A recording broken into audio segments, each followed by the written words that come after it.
Well,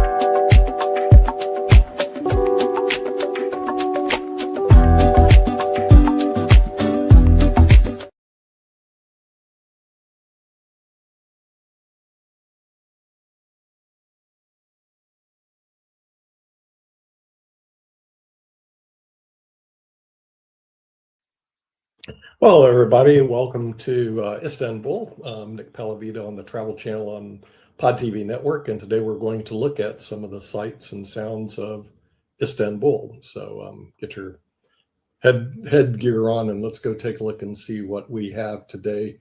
And we're going to look at what they call the secrets of Istanbul, or Instanbul Secrets. So we're going to just basically take a look and see what they have in Istanbul. So to start with this, we have, of course, you have to have the fort, the modern fort. And remember, Istanbul dates back to primitive times. And matter of fact, it was conquered in the 400s by Mehmet, which we're going to look at today. But they still have forts because the whole idea was it had a lot of forts to defend itself. So it was built really between the Golden Horn and the Bosphorus and a fort so that no one could take it over. But unfortunately, it was taken over eventually. So as you approach the city, of course, you're going to see a fort. Now, one secret that we're going to look at is what they call the streets in Istanbul. And here's one of the most famous streets that if you ever happen to go to Istanbul, it's called Istiklal Avenue, and it's full of shops. As a matter of fact, this is where I found the very famous David Walker's perfume right here. See, and he hosts one of our shows, but he also has a collection of perfume there, and you can find that actually on the street. So this is basically what it looks like, although it goes on for miles. So if you have a chance, you do definitely want to go to and see that. It's kind of an amazing thing to see. So the other thing is where to stay. Now we made a good choice where we stayed at, and this is called the we stayed at the Intercontinental. Okay, so if you have a chance, you want to stay at the Intercontinental. This is the view from the Intercontinental. This is one of the bad views because it's a cloudy day. You actually have some really good views up at the top, restaurants there at the top of the Intercontinental. It's just a fantastic hotel. So if you have a chance, you definitely want to go to the Intercontinental Hotel. So that's one of the secrets. Where do you stay? And if you do stay there, you're going to be close to Istiklal Avenue. It's really just, you just walk downstairs and you're almost there. So it's a pretty close place.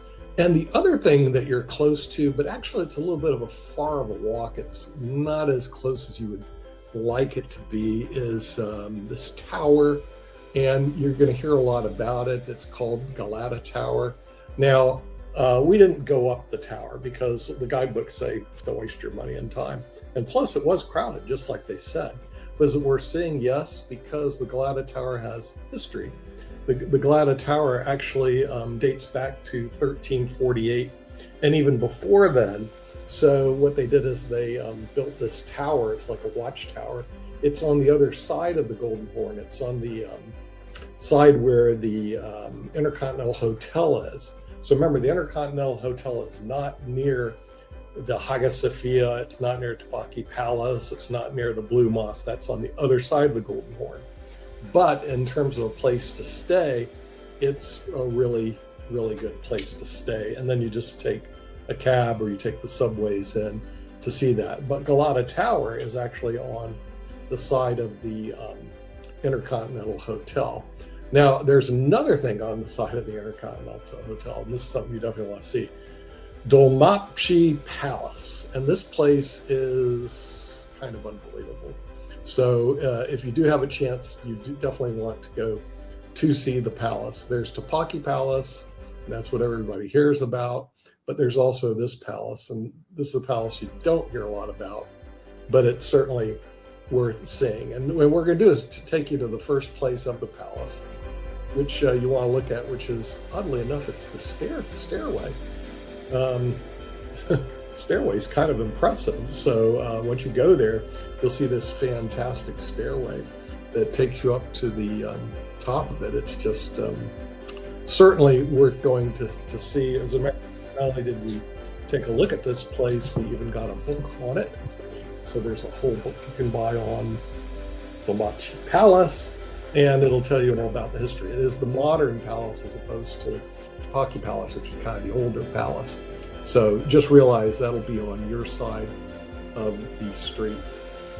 Then here's something also very interesting that you want to look at. Once you go down the street, you got something else that's quite interesting. In other words, most of the city is mosque. However, some of the city is not mosque, and we're going to show you one that isn't mosque. This is called here it is. This is actually a church. So we do have a church. It's St. Anthony of Padua actually has a church there. And St. Anthony is a very famous saint. And Padua, if you go through Italy and everywhere, you're going to see him. He actually has a church in Padua, but he actually has a church in Istanbul. And so that's one of the few churches that you can actually see, because most of the things we're going to look at today will be mosque, but they actually do have a church. And there's another picture, of course, you want to take a look at is, okay, well, you can go inside the church. You go inside and it looks like this. It's not a big Baroque church you're used to in Italy. It's kind of okay, but it's not super big and Baroque. Okay, so then wandering back to the palace, you'll come across this person, Mayhead, okay? And he is one of the conquerors of Constantinople. And he also had a big fight with Vlad the Impaler. And he's kind of a very interesting creature that you'll come across, because if you read through the history, he shows up a lot in the history books. So something you do need to be aware of, Mayhead. The other thing is Istanbul itself. We're going to take a look at it. Boom, there it is. It's a huge downtown area. Now, we didn't get to go downtown because most of the things that you want to see are away from the downtown area. But realize that the population of Istanbul is like 16 million. It's like the biggest city in Europe, probably a little bit bigger than Moscow in terms of population, bigger than New York City. So they have a lot of people, a lot of buildings. It's just a fantastic place to go. But the thing you'll find out, the best secret of Istanbul will be the food. The food is absolutely incredible. And another thing is, when you go to the palace, you'll also come across the entrances, and the entrances are quite nice. They're big and very, very European. No way else to describe it. If you do also go to Istanbul, you have a chance, you want to go to take a boat ride up the Bosphorus, and you'll see the Maiden. And the Maiden's kind of interesting because it's got a little history behind it. It's called the Maiden Tower. And the Maiden Tower was actually built around 408 BC and then was rebuilt and rebuilt. It's a little tower in the middle of the Bosphorus, but everybody loves it because it's kind of a cute little tower. So you'll see that if you go on a boat tour, if you go through the Bosphorus as you head to the Sea of Marmara. So that's something that would be a very interesting place to go to. Now, in our previous video, you haven't seen it, it's Istanbul, the city of mosque. And this is what Istanbul is about. So, you go to the entrance of these places, and then you go further on and you'll see these grand mosques, and they're like everywhere in the city.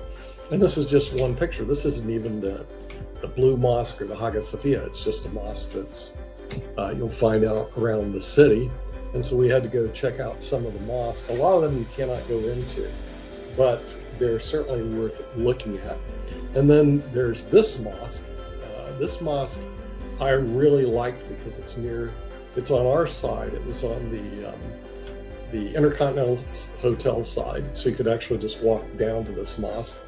But even better is that it's near the Modern Museum of Art. It's almost like right across the street. And to make things even better, there's this place. It's called the Malhap Antwerp. And we had breakfast there. It's worth having. It was just great. But not only that, you can get some great baklava there. And so you kind of like have to find this place, but it's worth eating, staying, buying baklava there, and buying all sorts of goodies. So on the first floor, they have all these candies. It's all lit up. It's just unbelievable. Then the second floor and third floor, you have restaurants you can go to, and it's not crowded, but the food is just excellent. And so it's something you definitely want to go when you go to Istanbul. Okay, and here's another mosque. Like I said, they're everywhere in the city. When you travel through Istanbul, you're going to find mosques everywhere. They're grand, they're beautiful, and they're everywhere in the city. And this is one of the many mosques you'll see. And then the final thing we'll look at is the last mosque. Like I said, it was this one, which is, I have another picture because it's close to the, I said it's close to the baklava place. So I found it to be just really, really good. Not only the baklava place, but the mosque itself and the modern museum. But so if you have a chance to go, you definitely want to go to Istanbul, but just realize that some of the best things to do is to actually go around the city and, check out the food, check out the shopping. There's a lot of good things to do. And I think that it's certainly worth your time, effort, and energy to get to Istanbul, even though I know it could be challenging to get there. There's just so much good food, so much stuff to do that, it's a worthy experience. And a lot of flights go through Istanbul. And so you may want to stop by Istanbul, spend a couple days before you go on your merry way to somewhere else. So it's just an amazing, captivating city. And I'm actually glad I went. Probably will go back again. And, if for anything, the food's great. And of course, the people are great. It's just worthy time to go. So with that, we want to thank everybody for tuning in to the Pod TV channel. And you can also watch us on YouTube. And we'll see you next time when we do more travels on Pod TV. Take care.